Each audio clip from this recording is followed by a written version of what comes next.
Ja sam Jovan Milić, student sada 4. godine Mašinskog fakulteta u Nišu, imam 22 godine, a pre Mašinskog fakulteta bio sam učenik Prve tehničke škole Milutin Milanković, a pre Srednje tehničke škole bio sam učenik Osnovne škole Miroslav Antić ovde u Nišu. Ja sam kao učenik generacije upisao Mašinski fakultet i dobio potpunu stipendiju da upišem fakultet bez polaganja prijemnog ispita i učestvovao sam na različitim takmičenjima već u prvoj godini Mašinskog fakulteta. Učestvovao sam na takmičenju iz cirkularne ekonomije. Sada su me mnogi pitali otkud mašinstvo, istorija, robotika, informatika i sada ekonomija. Pre svega takav nam je smer na fakultetu, ta neka mešavina mašinstva i ekonomije, tako da sam učestvovao na tom takmičenju i osvojio drugo mesto, što nije tako loše za jednog studenta mašinstva. Prvi put sam uopšte imao prilike da se takmičim na jednom takvom takmičenju i takođe ono što je jako važno što se desilo u toku mog studiranja jeste i ta Svetosavska nagrada Ministarstva prosvete koju sam dobio u prvoj godini fakulteta. Nekako od te srednje škole sam u tom obrazovnom sistemu i trudim se da ga menjam. Samo nagradu sam dobio pre svega zbog rezultata na takmičenjima, ali svakako i zbog naše humanitarne organizacije Nađi Raula koju smo formili te 2011. kao učenici, kao đaci i to je lepa, to priznanje mi zaista znači, pogotovo zbog mog tog nekog daljeg usavršavanja i ona mi dan danas stoji kod kuće i ja se nadam da ću imati razloga da se ponosom ističem prilikom zaposlenja.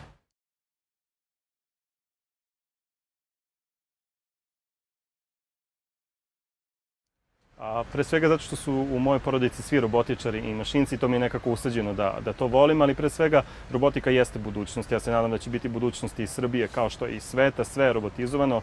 Evo to sada malo i na fakultetu, doduše malo manje nego u srednjoj školi izučavamo. Vidimo koliko su u razvijenim državama prisutna zapravo sama robotika i koliko se robotika koristi u industriji i u različitim segmentima društva, pa evo čak i u televiziji. Dakle, sada postoje bukvalno robotizovane kamere gde više nisu potrebni snimatelji, isto tako postoje i različite neke mašine koje zamenjuju ljude, tako da robotika jeste zapravo budućnost i nijednog trenutka se nisam pokajao što sam upisao srednju tehničku školu na tom smeru, a kasnije i Mašinski fakultet koji evo ja se nadam da ću u septembru sledeće godine da završim.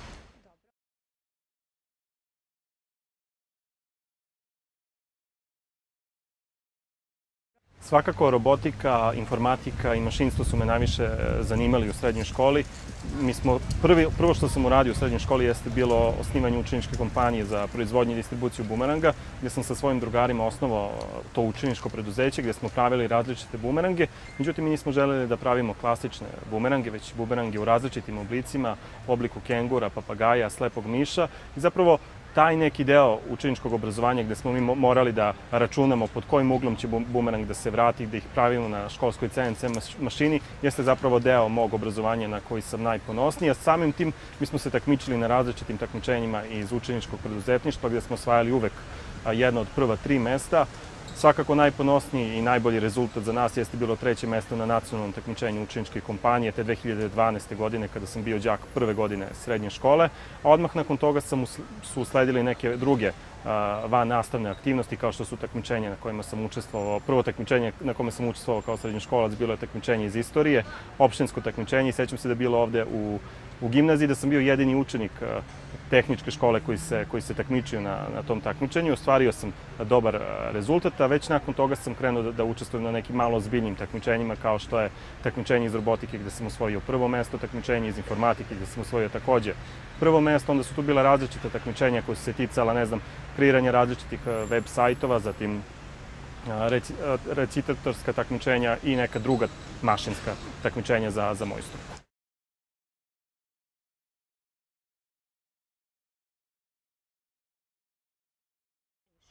Sasvim slučajno, te 2011. godine sa mojom razrednom Anom Radulović i drugarom iz školske klupe Stefanom Nedeljkovićem odlučili smo se da preko učeničkog parlamenta osnujemo humanitarni portal za početak koji bi bio posvećen švedskom humanisti Raul Wallenbergu. Inače, to je humanista koji je spasavao Jevreje tokom Drugog svetskog rata, koristio svoj diplomatski položaj i nažalost završio je tragično. Veruje se da ga je ruska armija ubila u tadašnjem režimu.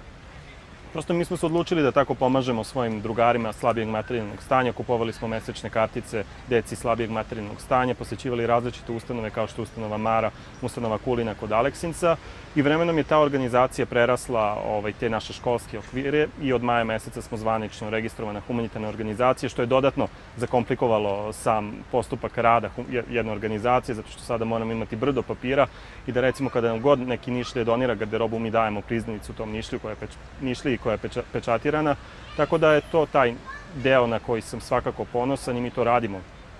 Već 7. godinu, sada septembra meseca je bilo, ali polako se povlačimo iz javnosti. Bili smo malo eksponirani više i hvala medijima koji su nas eksponirali, zato što su ljudi čuli za nas i mogli su da nam doniraju garderobu, ali evo sada već od novembra je vreme da se posvetim nekim svojim aktivnostima na fakultetu, tako da će humanitarnog rada i dalje biti, ali svakako humanitarni rad jeste humanitarni rad kada se radi bez kamera, tako da bilo je dosta kamera, sada je vreme da onako radimo u tišini.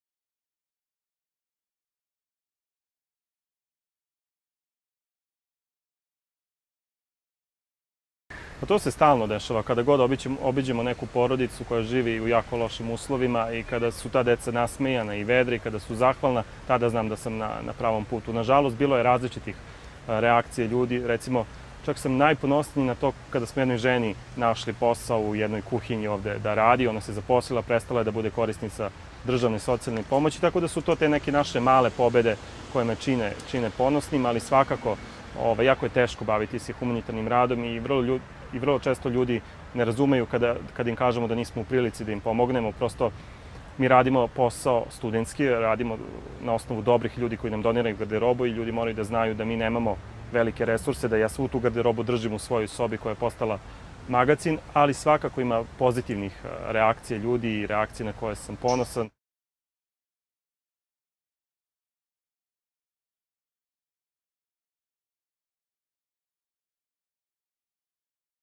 Knjiga je napisana prošle godine, 2017. godine i nosi simboličan naziv I siromašni imaju san. Usudio sam se da stavim tu jednu reč koja mnogi u Srbiji nervira i to je ta tabu tema u našoj državi, to siromaštvo. Šta želim od te knjige? Pre svega želim da pomognem Centru Mara ovde u Nišu, tako da će čitav prihod od prodaje ove knjige ići ustanovi Mara. Mi već sada dosta knjiga se prodalo i već u decembru mesecu ćemo ih obići i kupiti neki tehnički aparat u dogovoru sa direktorom te ustanove. A svakako još jedan od ciljeva izdavanja ove knjige jeste taj da se svim majkama podigne jedan spomenik ovde u našem gradu. Mi polako pripremamo dokumentaciju, ja se nadam da će gradsko veće grada Niša da je usvoji i da je to neka mala bista bude podignuta kao zahvalnost nas sinova za sve majke. Ja se nadam da će knjiga pronaći put do čitalaca, pre svega zato što opisuje ta moja postignuća u školi i te uspehe na takmičenjima. Možda će nekome knjiga biti dosadna kada opisujem, ne znam, takmičenje recitatora ili takmičenje učeničkih kompanija, ali prosto smatram da je svaki mlad čovek treba pročitati, pre svega da uvidi značaj obrazovanja i tu neku lepotu kada osvojite, ne znam, prvo mesto na nekom državnom ili regionalnom takmičenju.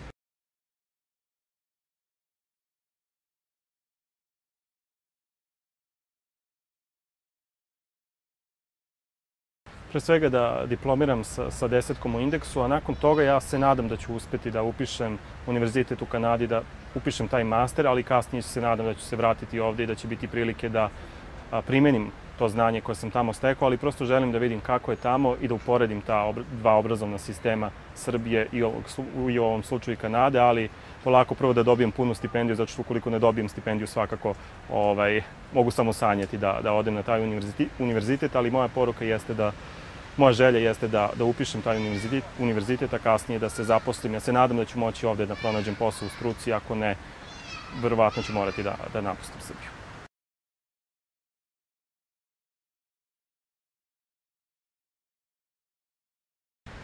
Uspeh je, ponovo se vraćamo na ono, uspeh je obrazovanje. Jedino obrazovani ljudi su po meni uspešni ljudi. Uspešni ljudi su takođe oni koji imaju svoju porodicu, koji žive u slozi, tako da nekako ja jesam dosadan, ali uspeh se povezuje sa obrazovanjem. Bez obrazovanja ja mislim da uspeha nema i potrebno je da mladi ljudi ulažu više u svoje obrazovanje. Ne mora to da bude samo obrazovanje, da mi slušamo profesora dok predaje neku lekciju. Ja mislim da je potrebno da se i na neki drugi način usavršavamo kroz različite vannastavne aktivnosti. Eto, ukoliko ste studentima, postoji zaista puno divnih programa kao što je Erasmus+, gde možete otići na usavršavanje, zatim ukoliko ste srednjoškolac, tu postoji brdo različitih programa i ovde u Srbiji gde možete da posećujete različite seminare i da vam prosto ne bude dosadno, da ne idete samo od škole do kuće, već da se na neki način zaustavite negde, da upoznate neke nove ljude, a kasnije ti kontakti vam može značiti i prilikom zaposlenja, ja se nadam.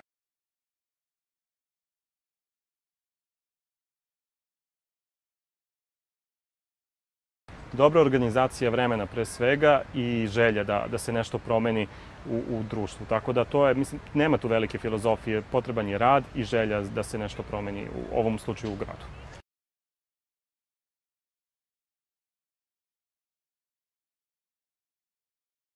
Opet ću ja sa moje malalom, ali pre malale potrebno je da budu uporni, dosledno i dosadno uporni da bi ostvarili svoje ciljeve, a neka ih posluži ona Malalina čuveni citat iz njene knjige Ja sam Malala koji glasi da se teroristi boje jedino obrazovanje, da ih snaga obrazovanja zapravo ubija. Tako da dosta je bilo ratova, ja mislim da je potrebno da obrazovanjem pobedimo sve nedaće.